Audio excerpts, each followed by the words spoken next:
everyone, and welcome back to my channel, Tomcat Stitchery. I'm Whitney, and I've got a pattern review for you today.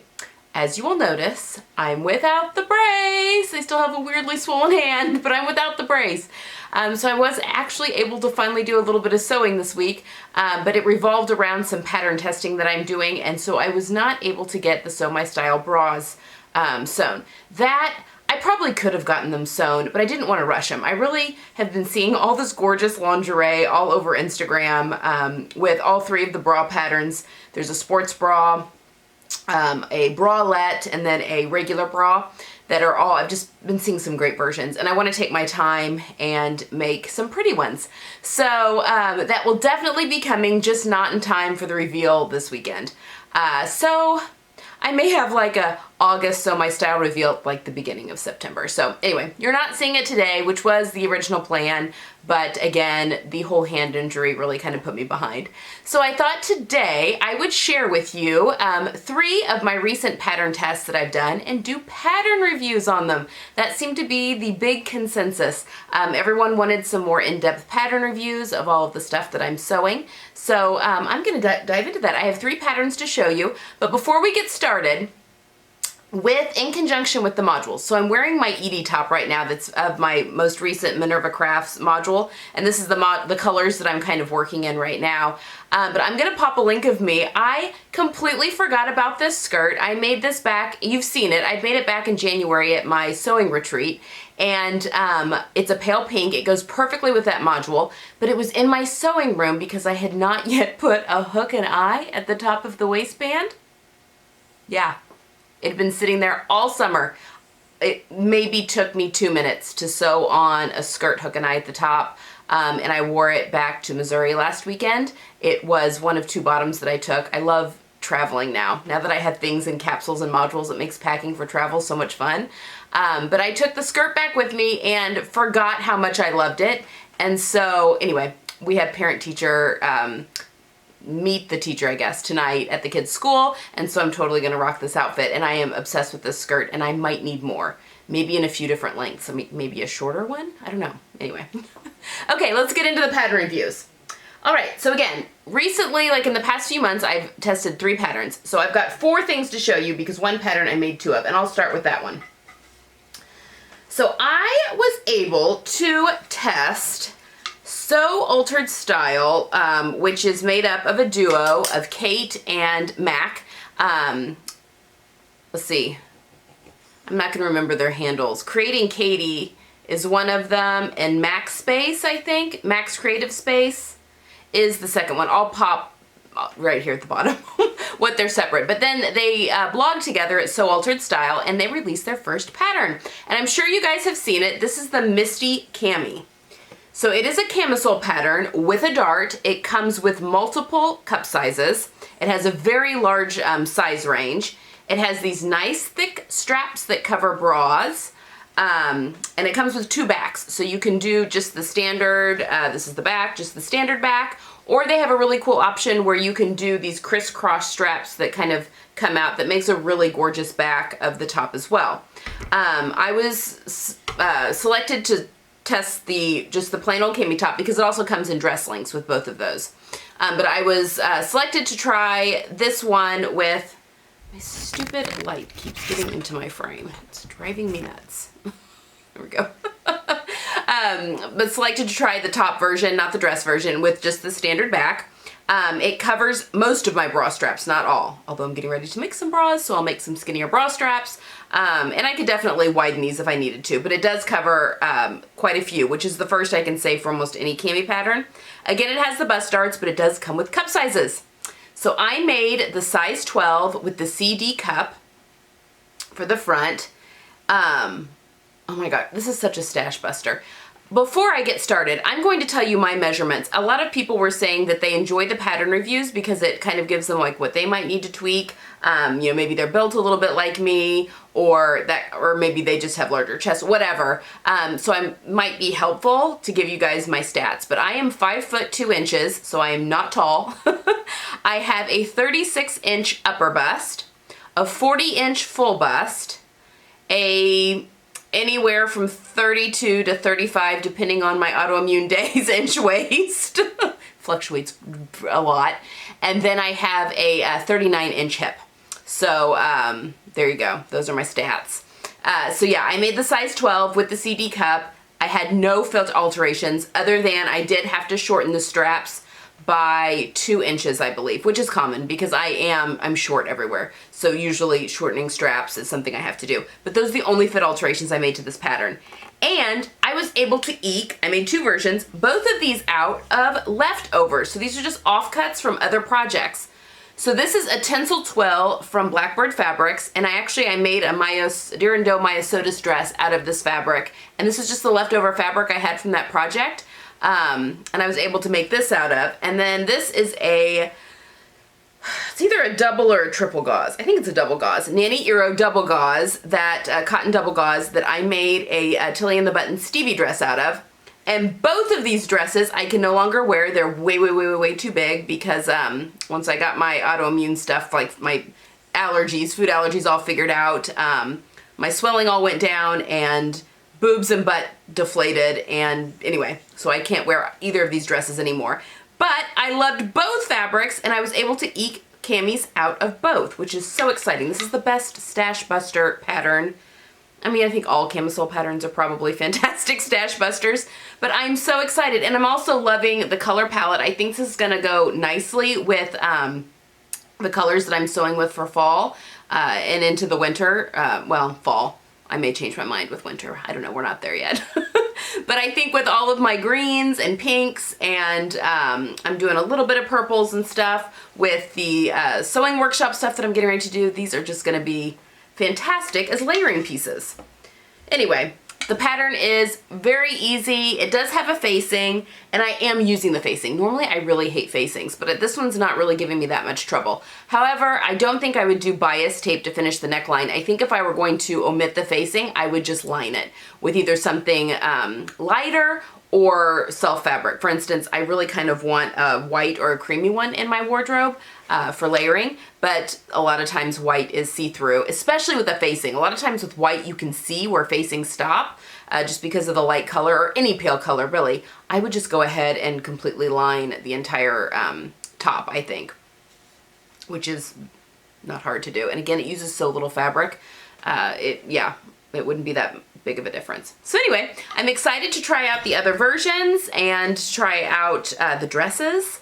Maybe wait until the spring, summer to do the dresses.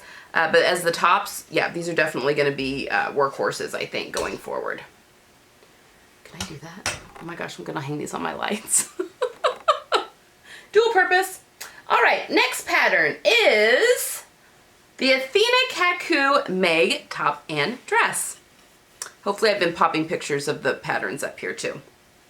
Okay, so this is a boat neck top with a grown-on sleeve. It has darts.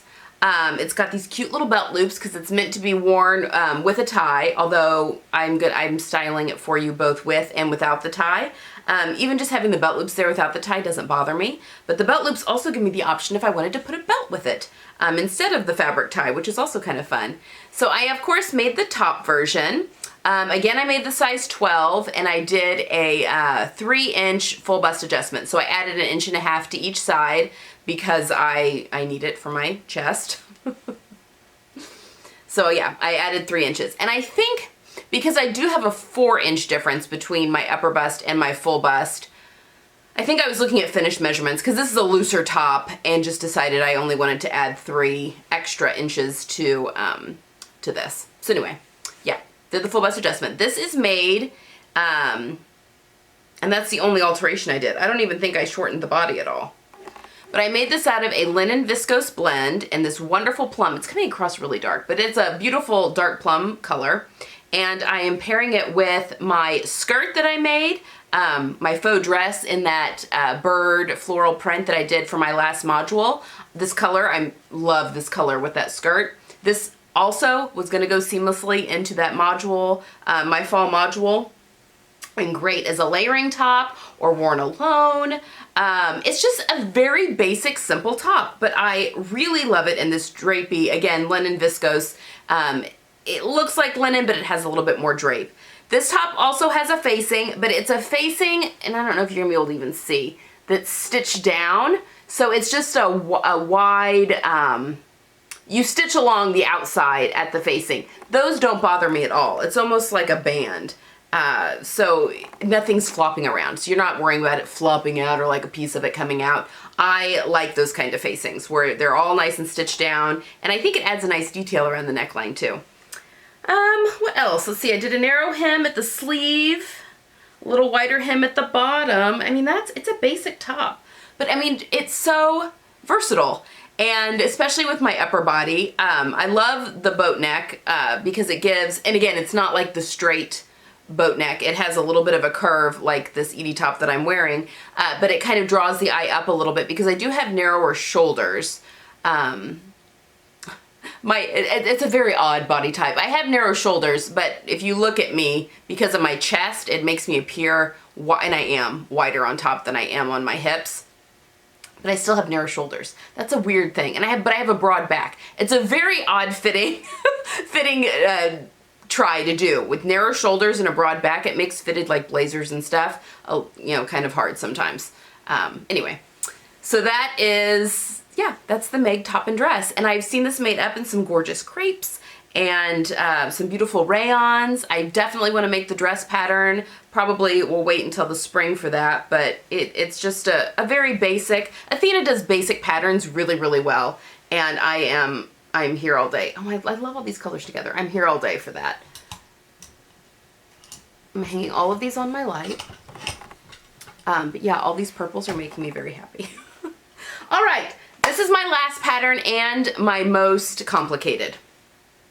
So this is the Itch to Stitch. Okay, I don't know how to pronounce it. It's OIA. And I don't know how to pronounce that. Oya? I don't know. OIA. I'm not really sure how to pronounce the name of the pattern. This was the first Itch to Stitch pattern that I have tested for. And I just am finishing up one right now, and I have another one that I'm going to be doing for her in the next couple of weeks. I am loving her patterns. Again, you all know that I've been sewing some of her patterns that I purchased recently, just in this last module, and in my summer module I was testing out some of her patterns, and she does cup sizes for her wovens, which is a game changer for me. So when she put out the testing call to add more people to her testing pool, I was accepted, and I made this beautiful, beautiful dress. Now I think this is definitely a summer dress, so in my opinion, just I feel like the ties make it very nautical. I love these thick straps. It's just such an interesting detail. We've got grommets that are there on the front. You can either use self fabric. I may actually retie that. I'm not crazy about how I've laced that. But you can use a separate like trim for your tie, or you can use self fabric. I've clearly used the border print from Joann's. There's a waistband in here, and so I used the bottom of the border for the waistband, and then I put the border at the bottom. Now that did mean I had to straighten out the hem a little bit. This is an A-line skirt, so it does have a little bit of a curve, but I just straightened it out because I wanted to use the border print there at the bottom, and it's linear, like there's lines that go with it, so I wanted it to be straight across. It has pockets, and it is fully lined. I lined mine in a cotton lawn, a white cotton lawn, and this dress feels to me like a Lily Pulitzer type dress that you would spend a lot of money on, like a really nice cotton dress, fully lined. I have not had a chance to wear it out yet just because we haven't, well, stupid hand. It's kept me home. But we've got an invisible zipper in the back, and you're gonna notice in these pictures that it's not zipped up all the way in the back, and that is only because I am home alone and I literally could not double joint myself enough, because it goes up kind of high in the back, to get that rest of that invisible zipper all the way up. So it does zip all the way up. I just didn't have anyone here to help me do that. And I wanted to show you all my dress. Again, pockets. It's just, her details and her patterns are so fantastic. I had such a fun time making this dress. Oh, I sewed the size 8 with the D cup, and I graded out to a 10 at the waist and then just kept it a 10 for the skirt. I didn't need a size 10 for my hips, but it's an A-line skirt and it was just easier than, I mean, there's no reason to grade back. Like if I have a little bit extra room in the hips, so what? So I graded out to a 10 at the waist and then just kept it at the 10 for the skirt. The only other alterations I made was I shortened the straps by 1.5 inches. Again, very common because I'm very short at the top. And then, although her instructions for this dress tell you at what point, the way she constructs the dress allows you to try this on at the end to decide if you need to shorten the straps. So I think she purposely made them long so that you have enough if you need it, but it allows you to determine where you want the dress to sit at the very end. So it's a very well thought out pattern, and the construction with fully lining it makes so much sense, and it's like a kind of a wonderful jigsaw puzzle. But again, yeah, I did that, and then I shortened the skirt by 2 inches because I am short. I'm 5'3". So also a very common fitting, but that's all I did to this dress pattern. And it is just, I've gotten so many compliments on this on Instagram when I posted my testing photos. But I just can't get over how well made, how well made it is. I mean, I try and make everything nice, but just her construction methods, it's just a really nicely made dress. And again, I would say that this pattern, I'm gonna hang this up over here too, that this pattern is probably more intermediate because there are some techniques in here that, you know, like the lining. I mean, you're doing a lot of things that maybe if you've never lined a dress, you know, because you're going up inside and things can get a little twisty, turny, trying to figure out like what goes where, because you're kind of backwards and upside down in some parts. But again, her instructions are very good. So if you take your time and kind of follow along real slowly, they make complete sense. And the grommets weren't even, that was probably the hardest part of the dress, was putting the grommets in, and that's only because you want to be super careful and not, because you have to kind of cut a hole for the grommet very carefully, and then insert, and then you get to hammer and all that kind of stuff, which is a lot of fun. But it's a great dress pattern. Again, I don't know that it's going to get much wear now. Maybe a couple of times I get to wear it out, but for the most part, in fact, I'll probably definitely church at least once, but definitely when next spring, it's so cute with a jean jacket, definitely when next spring hits and then into the summer, it's going to get a ton of wear because it's a cotton dress, so it doesn't have to be a fancy dress. It can be just a wearing about for your day type of dress. It's a really well made, really, I just can't say that enough. Her instructions just have everything is top notch. So yes, that is everything. Those are the 3 patterns that I've been testing recently. Again, I have 2 more itch to stitch patterns that are in the shoot right now. One, the testing is finishing up. It's not been released yet, although I'll show you guys as soon as it is. And then the second one, the call out just went out for, so I haven't even received that pattern yet. But yeah, got some fun. I'm having a lot of fun doing some pattern testing, just kind of something a little bit different. And then going forward with my sewing workshop things, I'm making 6 items for that for my module. I'm gonna actually do pattern reviews leading up to the lookbook. So I'm going to do, you know, a series of different pattern reviews, and then I will culminate with my typical lookbook. So you can watch those or skip through them as you would like.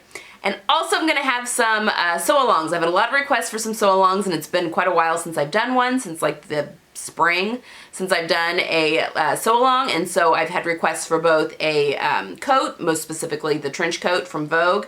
I think it's 1650, Vogue 1650 maybe. It's their new trench coat pattern. It's a lined coat. I've also had requests for blazers. I don't know if I'll do both of those because they're somewhat similar, but I've also had requests for a leather coat, sewing with leather and doing all of that like a leather jacket, and I think that would be a lot of fun because I do have some hides that I need to sew up, and I think a leather sew-along for a leather coat would be a lot of fun. So let me know what you think. I'll probably do a poll on Instagram sometime here soon to let you guys pick what patterns you think I should do for my sew-alongs next. But yeah, that's all I have for today, guys. I hope you have a wonderful weekend, and I will see you all on Tuesday. Bye!